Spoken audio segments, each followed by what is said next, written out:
Assalamualaikum warahmatullahi wabarakatuh. Perkenalkan, nama saya Ririn Kalista. Nomor induk mahasiswa saya yaitu 22018231.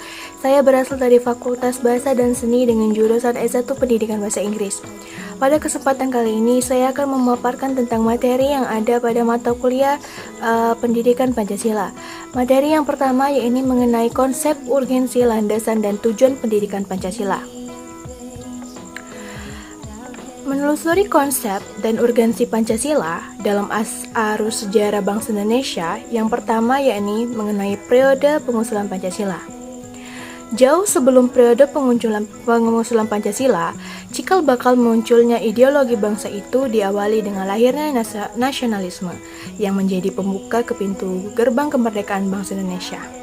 Ahli sejarah Sartono Kartodidurjo sebagai yang dikutip oleh Mokhtar Pabotinggi dalam artikelnya yang berjudul Pancasila sebagai modal rasionalistis politik, mengenai bahwa benih nasionalisme sudah mulai tertanam kuat dalam gerakan Perhimpunan Indonesia yang sangat menekankan solidaritas segenap suku bangsa yang teguh bersatu menghadapi penjajahan dan keterjajahan.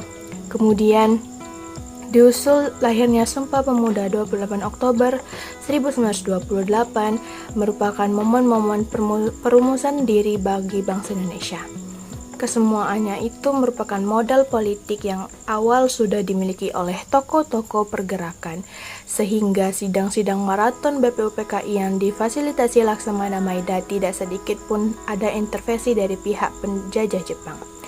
Para peserta sidang BPUPKI ditunjuk secara adil, bukan hanya atas dasar konstitutensi masing-masing. Oleh karena itu, Pabotinggi menegaskan bahwa diktum John Stuart Mill Cast Sustain tentang keniscayaan mengumpulkan the best mind atau the best karakter yang dimiliki suatu bangsa, terutama saat bangsa tersebut hendak membicarakan masalah-masalah kebenaran tertinggi, sudah dipenuhi.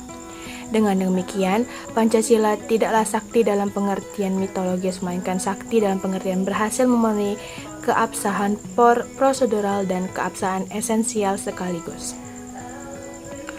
Yang kedua, yakni tentang periode perumusan Pancasila. Hal terpenting yang mengemukakan dalam sidang BPUPKI kedua pada 10-16 Juli 1945 adalah disetujui naskah awal pembukaan hukum dasar yang kemudian dikenal dengan nama Piagam Jakarta. Piagam Jakarta itu sendiri merupakan suatu awal pernyataan kemerdekaan Indonesia. Pada alinea kelima pada alinea keempat Piagam Jakarta itulah terdapat rumusan yang dikenal sebagai berikut. Yang pertama, ketuhanan dengan kewajiban menjaga syariat Islam bagi pemeluk-pemeluknya. Yang kedua, yakni kemanusiaan yang adil dan beradab. Yang ketiga, yakni persatuan Indonesia. Yang keempat, yaitu kerakyatan yang dipimpin oleh hikmat kebijaksanaan dalam permusyawaratan perwakilan. Dan yang kelima, ini keadilan sosial bagi seluruh rakyat Indonesia. Naskah awal pembukaan hukum dasar yang dijuluki Piagam Jakarta ini kemudian dijadikan pembukaan Undang-Undang 1945 dengan sejumlah perubahan di sana-sini. Ketika para pemimpin Indonesia sedang sibuk mempersiapkan kemerdekaan, menurut skenario Jepang, secara tiba-tiba terjadi perubahan peta politik dunia. Salah satu penyebab terjadinya perubahan peta politik dunia itu ialah takluknya Jepang terhadap sekutu. Peristiwa itu ditandai dengan jatuhnya bom atom di kota Hiroshima pada 6 Agustus 1945. Sehari setelah peristiwa itu, 7 Agustus 1945, pemerintah pendudukan Jepang di Jakarta mengeluarkan maklumat. Yang ketiga, yakni tentang periode pengesahan Pancasila. Peristiwa penting lainnya terjadi pada tanggal 12 Agustus 1945 ketika itu Soekarno, Hatta, dan Rajiman Widodiningrat dipanggil oleh penguasa militer Jepang di Asia Selatan ke Saigon untuk membahas tentang hari kemerdekaan Indonesia sebagaimana yang pernah dijanjikan. Namun, di luar dugaan, ternyata pada tanggal 14 Agustus 1945, Jepang menyerah kepada Kudus tanpa syarat. Pada 15 Agustus 1945, Soekarno, Hatta, dan Rajiman kembali ke Indonesia. Kedatangan mereka disambut bangsa Indonesia dan diproklamasikannya secara secepatnya karena mereka tanggap terhadap perubahan situasi politik dunia pada masa itu. Para pemuda sudah mengetahui bahwa Jepang menyerah pada sekutu sehingga Jepang tidak memiliki kekuasaan secara politis terhadap wilayah kependudukan, sehingga Jepang tidak memiliki kekuasaan secara politis di wilayah pendudukan itu sendiri. Materi yang kedua ini mengenai Pancasila dalam konteks sejarah perjuangan bangsa Indonesia. Pancasila dalam perspektif sejarah perjuangan bangsa Indonesia merupakan cara pandang untuk menilai peristiwa yang melatar belakangi terbentuknya NKRI dan dasar negara, yaitu Pancasila. Pembentukan Pancasila tersebut tidak terlepas dari sejarah kerajaan yang ada di Nusantara dari zaman Hindu, Buddha, dan Islam. Pancasila sebagai dasar negara memiliki filosofis yang strategis, mengandung makna bahwa ketuhanan yang Maha Esa adalah hal yang paling mendasar dalam kehidupan berbangsa. Sebab setiap manusia yang bertuhan yakin bahwa ajaran Tuhannya tidak akan menyengsarakan umatnya. Artinya adalah orang yang beragama dengan baik tentu akan melakukan hal-hal yang baik, baik untuk dirinya, baik untuk keluarganya, dan baik pula untuk bangsa dan negaranya. Orang yang berbuat zalim seperti korupsi, merampok, bertindak anarkis adalah mereka yang perlu dipertanyakan kualitas beragamanya. Metode dalam penelitian ini menggunakan literatur review atau tinjauan pustaka yang bersifat analisis deskriptif, yakni penguraian secara teratur data yang telah diperoleh, kemudian diberikan pemahaman dan penjelasan agar dapat dipahami dengan baik oleh pembaca. Berdasarkan hasil penelitian dapat disimpulkan bahwa perjuangan itu memberikan gambaran kepada kita bahwa merdeka tidak akan diperoleh jika hanya dilakukan oleh sekelompok orang atau sekelompok masyarakat atau suku tertentu atau kelompok organisasi tertentu saja, melainkan merupakan kesatuan anak bangsa dari seluruh tanah air. Martabat berbangsa hanya dapat diperoleh dengan kerja keras, berdiri di atas diri sendiri sebagai bangsa, tahu membahu dalam kerjasama, dan kuatkan sifat tahu tolong menolong antar sesama anak bangsa, sehingga sama-sama sejahtera, sama-sama kuat, sama-sama bermartabat. Jadi jangan menjadi bangsa yang lemah dan tamu dari negara sendiri. Pada materi yang keempat, ini Pancasila dalam konteks sejarah dan perjuangan bangsa lagi, yaitu Pancasila sebagaimana yang diketahui bahwa setiap bangsa dimanapun di dunia ini pasti memiliki identitas yang sesuai dengan latar belakang budaya masing-masing. Budaya merupakan proses kerja, cipta, rasa, dan karsa yang perlu dikelola dan dikembangkan secara terus-menerus. Budaya dapat membentuk identitas suatu bangsa melalui proses inkulturasi dan alkulturasi. Pancasila sebagai identitas bangsa Indonesia merupakan konsekuensi dari proses inkulturasi dan alkulturasi tersebut. Kebudayaan itu sendiri mengandung banyak pengertian dan definisi. Salah satu definisi kebudayaan adalah suatu desain untuk hidup yang merupakan suatu perencanaan dan sesuai dengan perencanaan itu, masyarakat mengadaptasikan dirinya pada lingkungan fisik, sosial, dan gagasan. Apabila definisi kebudayaan ini ditarik dalam kehidupan berbangsa dan bernegara, maka negara Indonesia memerlukan suatu rancangan masa depan bagi bangsa agar masyarakat dapat menyesuaikan diri dengan situasi lingkungan baru, yakni kehidupan berbangsa yang mengatasi kepentingan hidup individu atau kelompok. Kebudayaan bangsa Indonesia merupakan hasil alkulturasi, yaitu proses perpaduan berbagai elemen budaya dan kehidupan masyarakat, sehingga menjadikan masyarakat berkembang menjadi dinamis. Menyebutkan adanya beberapa saluran inkulturasi yang meliputi jaringan pendidikan, kontrol, dan bimbingan keluarga. Struktur kepribadian dasar dan self-expression budaya bangsa Indonesia juga merupakan hasil alkulturasi sebagai mana yang ditenggarai Eka Dharma Putra dalam buku Pancasila, Identitas dan Modernitas. Pemaparan tentang Pancasila sebagai identitas bangsa atau juga disebut sebagai jati diri bangsa Indonesia dapat ditemukan dalam berbagai literatur, baik dalam bentuk bahasan sejarah bangsa Indonesia maupun dalam bentuk bahasan tentang pemerintahan Indonesia. Negara berbangsa mengatakan bahwa Pancasila sebagai identitas kultural dapat ditelusuri dari kehidupan agama yang berlaku dalam masyarakat Indonesia, karena tradisi dan kultur bangsa Indonesia dapat ditelusuri melalui peran-peran agama besar seperti peradaban Hindu, Buddha, Islam, dan Kristen. Agama-agama tersebut menyumbang dan menyempurnakan konstruksi nilai norma, tradisi, dan kebiasaan yang berkembang dalam masyarakat. Misalnya, konstruksi tradisi dan kultur masyarakat Melayu, Minangkabau, dan Aceh tidak dapat dilepaskan dari peran peradaban Islam. Sementara konstruksi budaya Toraja dan Papua tidak terlepas dari peradaban Kristen. Demikian pula hanyalah dengan konstruksi budaya masyarakat Bali yang sepenuhnya dibentuk oleh peradaban Hindu. Pancasila juga disebut sebagai kepribadian bangsa Indonesia, artinya nilai-nilai ketuhanan, kemanusiaan, persatuan, kerakyatan, dan keadilan diwujudkan dalam sikap mental dan tingkah laku serta amal perbuatan. Sikap mental, tingkah laku, dan perbuatan bangsa Indonesia mempunyai ciri khas, artinya dapat dibedakan dengan bangsa lain. Kepribadian itu mengacu pada sesuatu yang unik dan khas terdiri karena tidak ada pribadi yang benar-benar sama. Setiap pribadi mencerminkan keadaan atau halnya sendiri, demikian pula halnya dengan ideologi bangsa. Baiklah, pada materi selanjutnya yaitu mengenai Pancasila sebagai dasar negara. Istilah Homo faber yang menggunakan teknologi Homo socius, Homo economicus, dan istilah zoon politiken atau makhluk politik.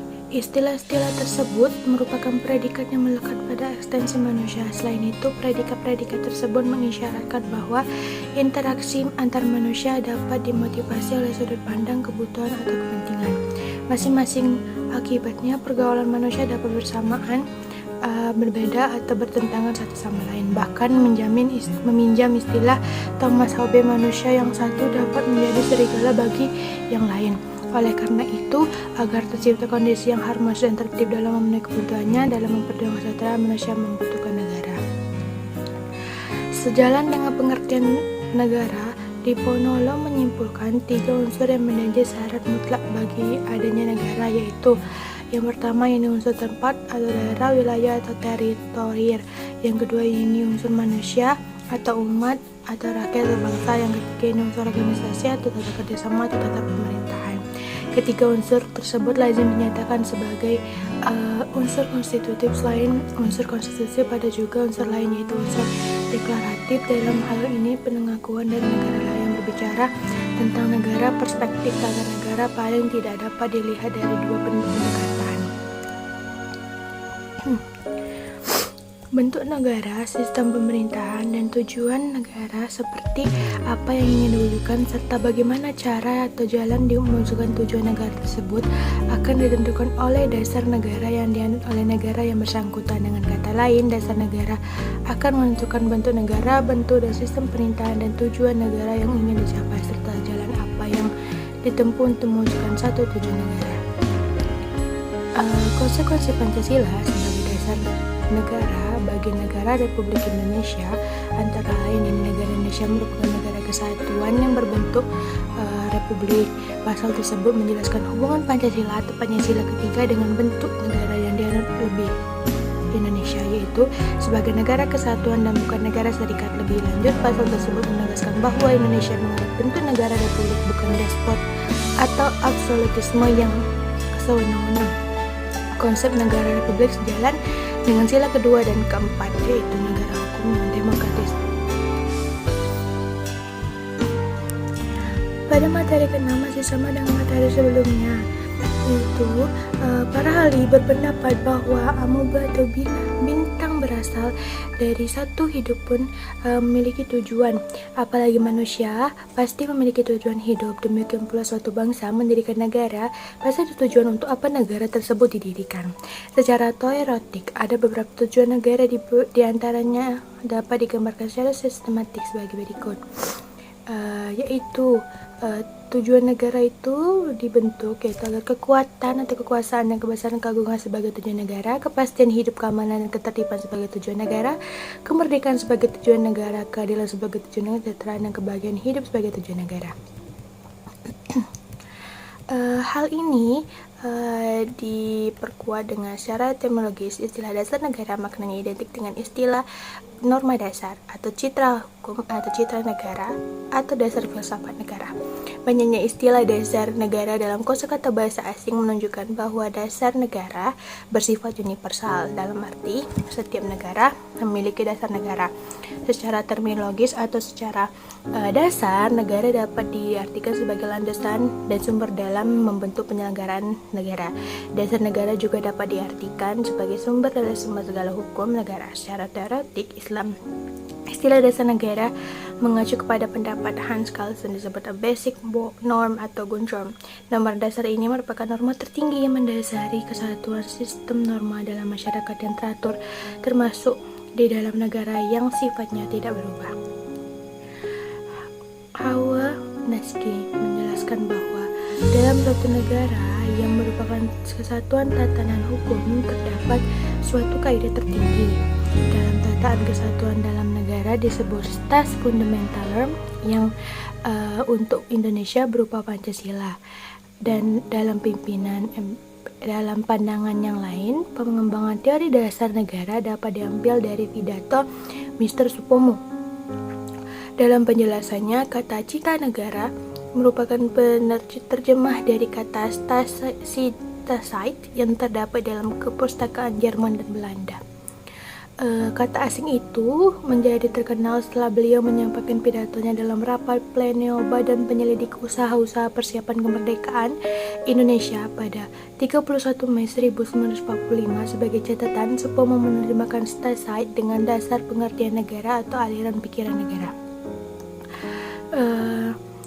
Ahli hukum tata negara dan hukum administrasi negara Groningen Belanda mengemukakan dalam pidato pengukuhannya yang kedua sebagai guru besar, dikatakannya dalam hal yaitu suatu negara sebaiknya berdasarkan atas hukum dan segala hal.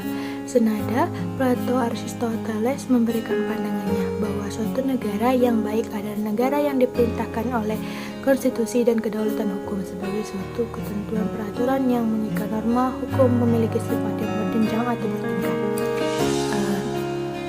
Dengan demikian, dasar negara merupakan suatu norma dasar dalam penyelenggaraan bernegara yang menjadi sumber dari segala hukum, sekaligus sebagai cita hukum, baik tertulis maupun tidak tertulis dalam suatu negara. Cita hukum ini akan mengarahkan hukum pada cita-cita bersama dari masyarakatnya.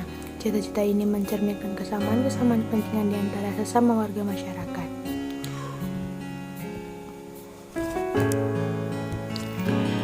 Pada materi selanjutnya, yakni mengenai konsep Pancasila sebagai ideologi negara. Istilah ideologi berasal dari kata idea yang artinya gagasan, konsep, pengertian dasar, cita-cita, dan logos yang berarti ilmu. Ideologi secara etimologis artinya ilmu tentang ide-ide atau ajaran tentang pengertian dasar. Dalam Kamus Besar Bahasa Indonesia, ideologi didefinisikan sebagai kumpulan konsep-konsep yang bersistem yang dijadikan asas pendapat yang memberikan arah dan tujuan untuk kelangsungan hidup. Ideologi juga diartikan sebagai cara berpikir seseorang atau suatu golongan. Ideologi dapat diartikan paham, teori, dan tujuan yang merupakan suatu golongan, suatu program sosial politik. Dalam pengertian tersebut, kita bisa mengungkapkan beberapa komponen penting dalam sebuah ideologi, yaitu sistem, arah, tujuan, cara berpikir, program sosial, dan politik. Secara konsep, ideologi dapat ditelusuri dari jauh sebelum istilah tersebut digunakan. Destutt de Tracy pada penghujung abad ke-18. Tracy menyebut ideologi sebagai science of idea, yaitu suatu program yang diharapkan dapat membawa perubahan institusional bagi masyarakat Prancis. Namun, Napoleon mengecam istilah ideologi yang dianggapnya satu khayalan belaka yang tidak mempunyai arti praktis. Hal semacam itu hanya impian belaka yang tidak akan ditemukan dalam kenyataan. George Lerin menegaskan bahwa konsep ideologi erat hubungannya dengan perjuangan pembebasan Borges dari belenggu feodal dan mencerminkan sikap pemikiran modern baru yang kritis. Niccolò Machiavelli merupakan pelopor yang membicarakan persoalan yang secara langsung berkaitan dengan fenomena ideologi.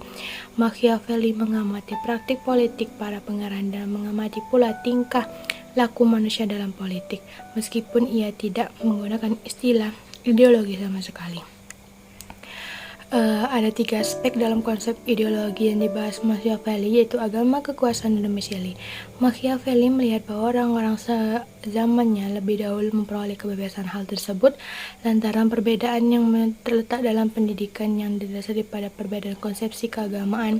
Lerin menyetir pendapat Machiavelli sebagai berikut.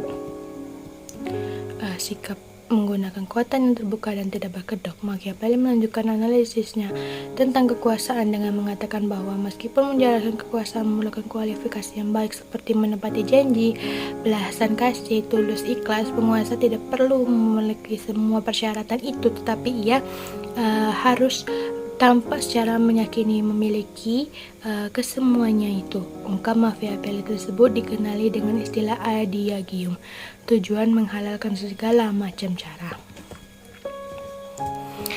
Selanjutnya yang perlu kita kenali itu beberapa tokoh atau pemikir Indonesia yang mendefinisikan ideologi, yaitu sebagai berikut. Yang pertama yaitu Sastra Praterja. Ideologi adalah seperangkat gagasan atau pemikiran yang berorientasi pada tingkah dan diorganisir menjadi satu sistem yang teratur. Yang kedua yaitu Sorjanto. Ideologi adalah hasil refleksi manusia berkat kemampuannya menjaga jarak dengan dunia kehidupannya. Yang gini Mobiarto, yaitu ideologi adalah sejumlah doktrin, kepercayaan, dan simbol-simbol kelompok masyarakat atau bangsa yang menjadi pasangan dan pedoman kerja untuk mencapai tujuan masyarakat atau bangsa itu.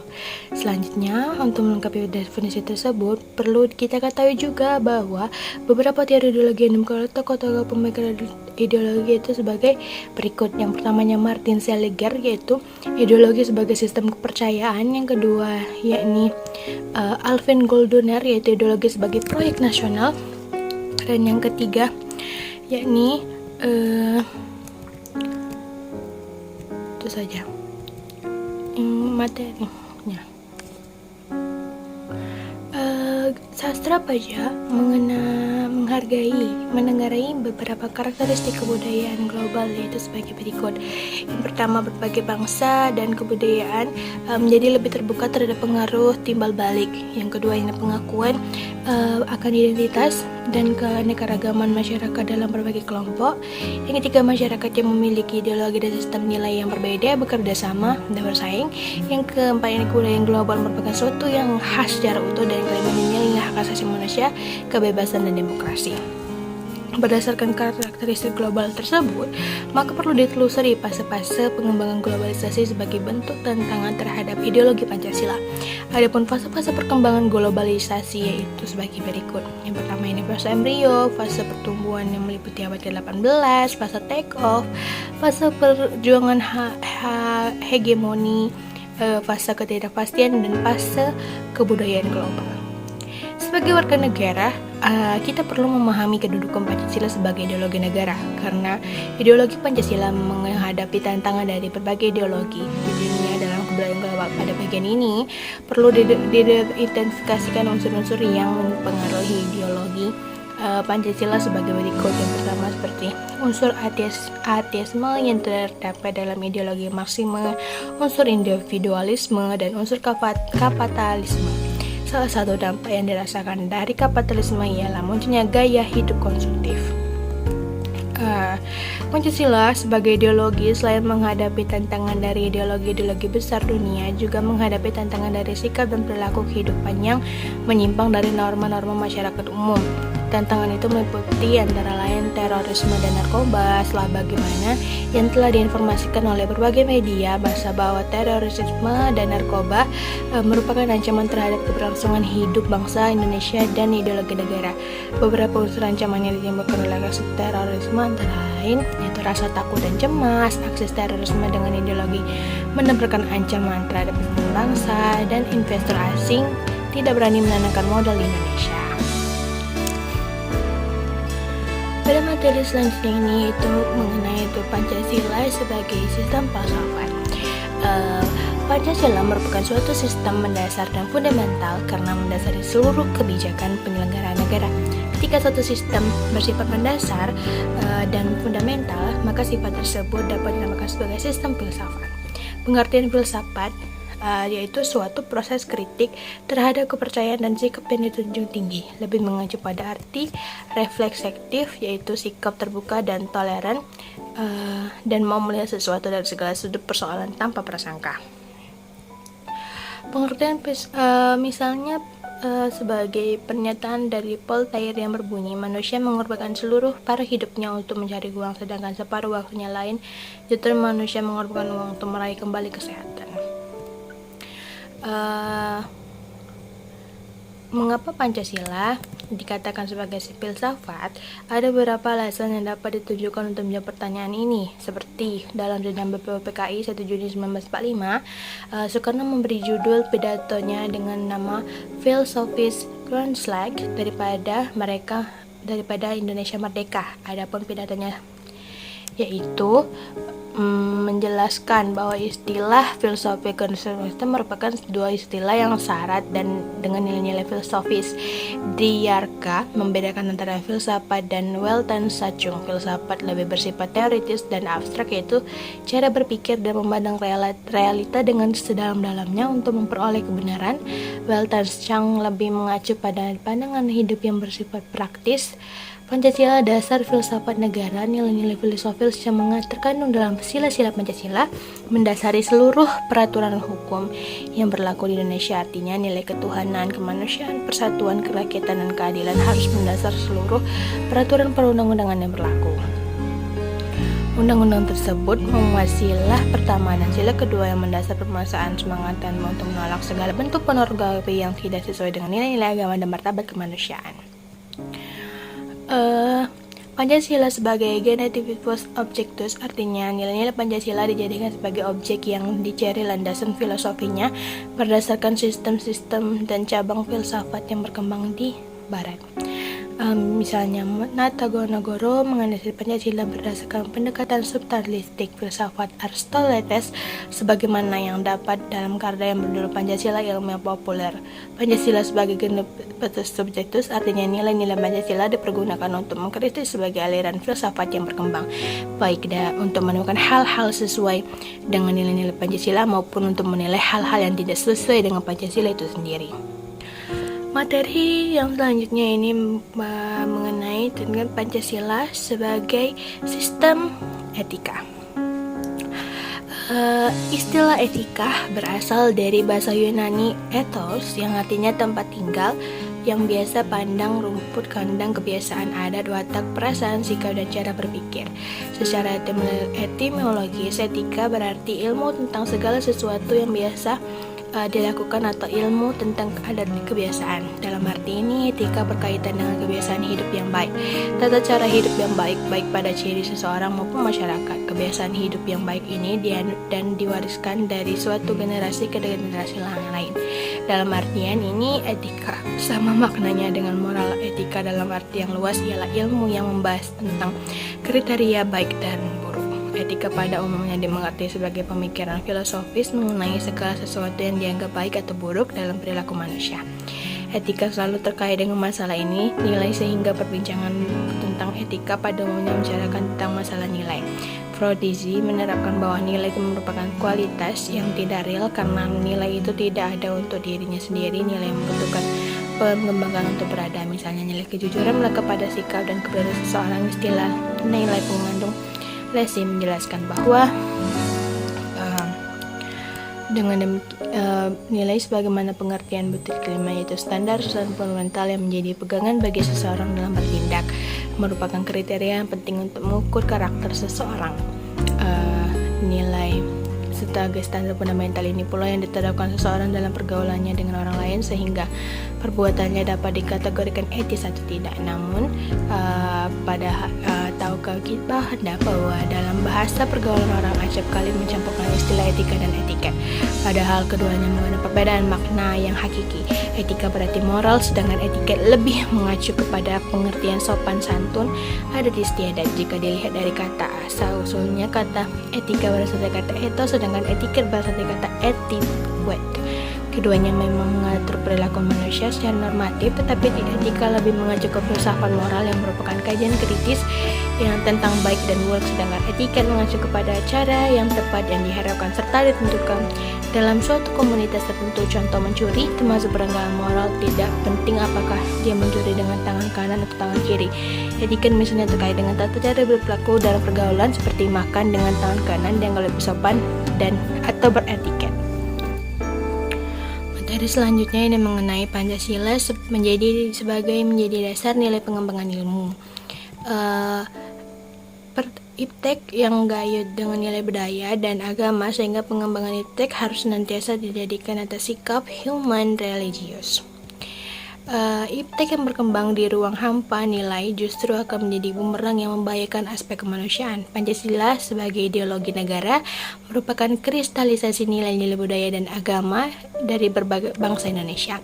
Pancasila sebagai ideologi bangsa Indonesia mengakomodir seluruh aktivitas kehidupan masyarakat, berbangsa dan bernegara. Demikian pula halnya dalam aktivitas ilmiah. Oleh karena itu, perumusan Pancasila sebagai paradigma ilmu bagi aktivitas ilmiah di Indonesia merupakan sesuatu yang bersifat niscaya, sebab pengembangan ilmu yang terlepas dari nilai ideologi bangsa justru dapat mengakibatkan sekularisme seperti yang terjadi pada zaman Renaissance di Eropa. Bangsa Indonesia memiliki akar budaya dan religi yang kuat dan tumbuh sejak dalam kehidupan masyarakat, sehingga manakala pengembangan ilmu tidak berakar pada ideologi bangsa, sama halnya dengan membiarkan ilmu berkembang tanpa arah dan orientasi yang jelas. Pengertian Pancasila sebagai dasar nilai pengembangan ilmu dapat mengacu pada beberapa jenis pemahaman. Pertama, bahwa setiap ilmu, pengetahuan, dan teknologi yang dikembangkan di Indonesia haruslah tidak bertentangan dengan nilai-nilai yang berkandung dalam isi Pancasila. Kedua, bahwa setiap iptek yang dikembangkan di Indonesia harus menyertakan nilai-nilai Pancasila sebagai faktor internal pengembangan iptek itu sendiri. Ketiga, bahwa nilai-nilai Pancasila berperan sebagai rambu normatif bagi perkembangan iptek di Indonesia, artinya mampu mengendalikan iptek agar tidak keluar dari cara berpikir dan cara bertindak secara Indonesia. Keempat, bahwa setiap pengembangan iptek harus berakar dari budaya dan ideologi bangsa Indonesia sendiri, atau yang lebih dikenal dengan istilah indigenasi ilmu. Keempat, pengertian Pancasila sebagai dasar pengembangan ilmu sebagaimana dikemukakan di atas mengandung konsekuensi yang berbeda-beda. Pengertian pertama, bahwa iptek tidak bertentangan dengan nilai yang terkandung dalam Pancasila, mengandung asumsi bahwa iptek itu sendiri berkembang secara otonom, kemudian dalam pendelanya dilakukan adaptasi dengan nilai-nilai Pancasila seperti pengertian contoh dengan terjadi adalah ketika bom atom yang dijatuhkan di Hiroshima dan Nagasaki dalam Perang Dunia Kedua. Baiklah, saya kira itu saja pemaparan saya tentang materi pada mata kuliah pendidikan Pancasila ini. Saya harap pemaparan materi saya dapat dimengerti dan tersampaikan secara baik kepada para penonton. Saya akhiri, wabillahi taufiq wal hidayah. Wassalamualaikum warahmatullahi wabarakatuh.